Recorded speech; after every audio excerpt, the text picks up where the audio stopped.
We provide you the platform to turn your dreams into reality. Give wings to your aspirations with KR Mangalam University. रक्षक में आज हम बात करेंगे भारत के 11 देसी दबंगों की। ये दबंग दरअसल मेड इन इंडिया हथियार हैं।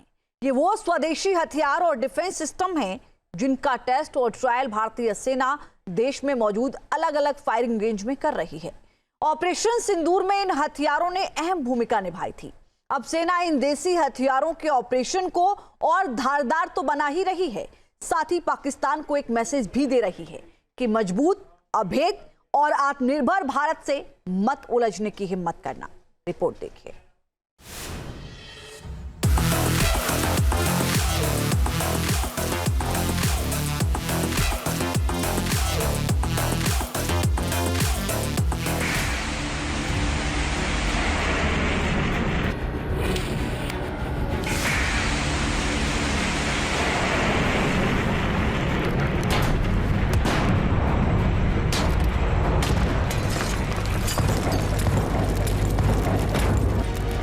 भारत के फायरिंग रेंज में स्वदेशी हथियार गरज रहे हैं।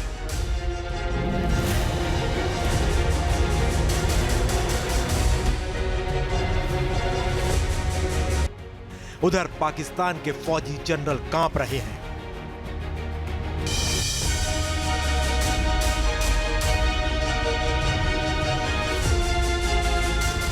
ऑपरेशन सिंदूर में भारत के देसी हथियारों ने पाकिस्तान पर कहर बरपाया।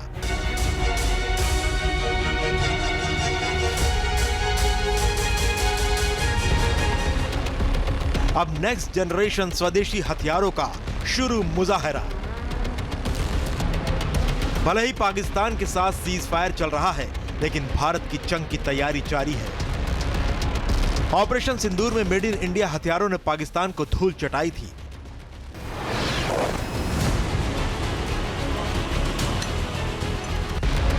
पूरी दुनिया ने हिंदुस्तान की स्वदेशी हथियारों की ताकत देखी।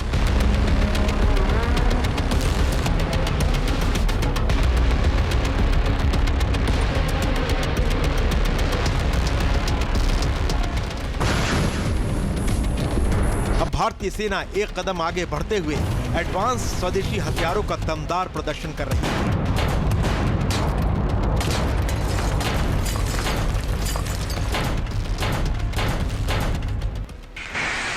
इस वक्त भारतीय सेना देश के प्रमुख सैन्य स्थलों पर अत्याधुनिक क्षमता के साथ अपने 11 देसी हथियारों की टेस्टिंग और ट्रायल कर रही है। जिन जगहों पर स्वदेशी हथियारों की टेस्टिंग और अभ्यास हो रहे हैं, उनमें शामिल हैं Pokhran field firing range, Babina field firing range, Joshimath. इनके अलावा एयर डिफेंस सिस्टम का टेस्ट आगरा और गोपालपुर में हो रहा है।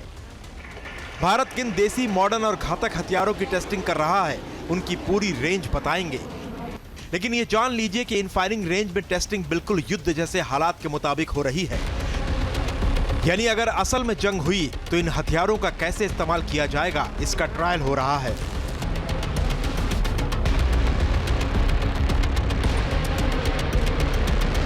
ये इक्विपमेंट जो है एक टारगेट के ऊपर जो है लॉइटर करता रहेगा, ऊपर घूमता रहेगा और अपॉर्चुनिट मोमेंट में जैसे आपने प्रोग्राम किया वैसे या तो अपॉर्चुनिट मोमेंट अपने आप ही सेंस करके इंफॉर्मेशन लेके अटैक करेगा। तो ये आपको काफ़ी आई वुड से फ्लेक्सिबिलिटी देता है in the time of attack, correct time पे ताकि अटैक हो। ये नॉर्मल ड्रोन्स क्वाडकॉप्टर को भी मॉडिफाई करके ये करा जा सकता है। उसमें इंड्योरेंस काफ़ी होना चाहिए, जैसा कि आपको जरूरत हो। 27 मई को ही भारत के army chief Upendra Dwivedi UP के बबीना फायरिंग रेंज पहुंचे थे, जहां उन्होंने हथियारों के परीक्षण का जायजा लिया। वहां उन्होंने modern UAE launch precision guided weapon का लाइव डेमो देखा। ये वही हथियार प्रणाली है जिसका इस्तेमाल पीओके में आतंकी ठिकानों पर ऑपरेशन सिंदूर के तहत किया गया था। ये ड्रोन से छोड़े जाने वाले सटीक निशाने पर लगने वाले बम या मिसाइल होते हैं। यूएलपीजीएम मिसाइल। यूएलपीजीएम को भारत के डीआरडीओ ने बनाया है। यूएलपीजीएम एक एयर टू सरफेस मिसाइल है जिसे मानव रहित हवाई वाहन यूएवी यानी ड्रोन से लॉन्च किया जा सकता है। इसके 3 वेरिएंट हैं, V1, V2, V3। ये लंबी दूरी के लक्ष्य को सटीकता से भेज सकती है, जिससे सीमावर्ती क्षेत्रों में सैन्य अभियानों में बहुत ज्यादा असरदार है। इसकी घातक युद्ध सामग्री दुश्मन के ठिकानों और सशस्त्र वाहनों को नष्ट करने की ताकत रखती है। ये मिसाइल पूरी तरह से भारत में विकसित की गई है, जो देश की रक्षा आत्मनिर्भरता को बढ़ावा देती है। दुनिया ने भारत के स्वदेशी हथियारों और मेक इन इंडिया की ताकत भी देखी है। हमारे भारतीय हथियारों ने, ब्रह्मोस मिसाइल ने दुश्मन के घर में घुसकर तबाही मचाई। भारत अब लॉयटरिंग म्यूनिशन के मामले में भी आत्मनिर्भर बन चुका है। लॉयटरिंग म्यूनिशन, सेना के फायरिंग रेंज में लॉयटरिंग म्यूनिशन का भी ट्रायल चल रहा है। लॉयटरिंग म्यूनिशन या गोला बारूद को आत्मघाती ड्रोन या कामिकेज ड्रोन के तौर पर जाना जाता है। ये एक प्रकार का हवाई हथियार है जिसके अंदर विस्फोटक फिट होता है। भारत के पास अपना स्वदेशी सुसाइड ड्रोन है जिसका नाम है नागास्त्र। नागास्त्र एक लॉयटरिंग म्यूनिशन या सुसाइड ड्रोन है जो लक्ष्य पर मंडराता रहता है और समय आने पर टारगेट पर गिरकर विस्फोट कर खुद को उड़ा लेता है। ये कामिकेज ड्रोन की श्रेणी में आता है। ये दुश्मन के टारगेट को हिट कर खुद नष्ट हो जाता है। इसमें रियल टाइम इमेजिंग होती है। अंतिम समय तक लक्ष्य की निगरानी कर सकता है। सटीक लक्ष्य भेदने की क्षमता है। जीपीएस गाइडेंस के जरिए टारगेट हिट करता है। ये कुछ ही मिनटों में मिशन के लिए तैयार किया जा सकता है। नाग अस्त्र जो है एक माइथोलॉजिकल वेपन से इसका नाम लिया गया है क्योंकि वो इंडिजिनसली डेवलप किया गया है। सबसे बड़ी नाग अस्त्र की खासियत ये है कि ये रिट्रीवेबल है। ये ऐसा नहीं कि आपने इसको एक बार लॉन्च किया तो वो वापस नहीं आएगा। अगर जरूरत पड़ी तो इसको रिट्रीव किया जा सकता है, इसको मल्टी मोड पे इस्तेमाल किया जा सकता है। सबसे बड़ी खासियत इसकी है कि ये जीपीएस द्वारा ये कंट्रोल होता है। इसकी जो एक्यूरेसी है वो फैंटास्टिक है, बहुत अच्छी है। रियल टाइम इंफॉर्मेशन पे काम करता है और साथ में इसको एक एरियल एम्बुश की संज्ञा दी गई कि मतलब कि वो ऐसे इलाके में लॉयटर करता रहता है और जब जैसे ही सूटेबल टारगेट आता है उसको स्ट्राइक करता है। एक और घातक ड्रोन है जिसका अभ्यास किया गया, SVL ड्रोन यानी स्पेशलाइज्ड वर्टिकल लॉन्च ड्रोन।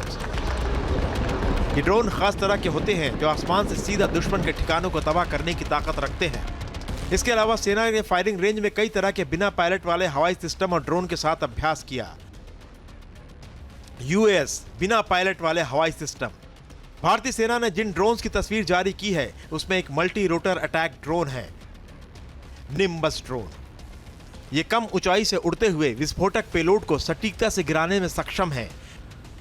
ये जंगलों में छिपे आतंकी ठिकानों को उड़ा सकता है।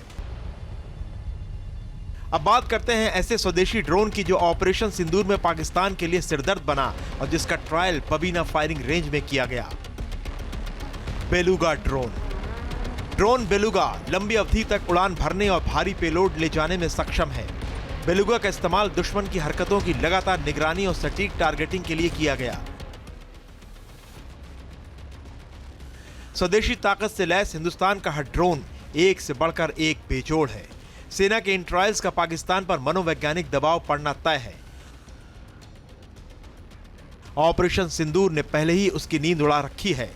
दूसरी तरफ लगातार स्वदेशी हथियारों का परीक्षण पाकिस्तान को साफ संदेश है कि हिंद की सेना, पाकिस्तान हो या चीन, किसी के भी हमले का माकूल जवाब देने को तैयार है, वो भी बिना किसी विदेशी मदद के। Team news nation. जहां भक्ति है हर शब्द में, कथाओं में छुपे हैं दिव्य रहस्य और ज्योतिष देता है जीवन को दिशा। धर्म से जुड़ी हर बातों को जानने के लिए हमारे चैनल स्तुति को सब्सक्राइब करें। चैनल पर जाने के लिए इस लिंक पर क्लिक करें।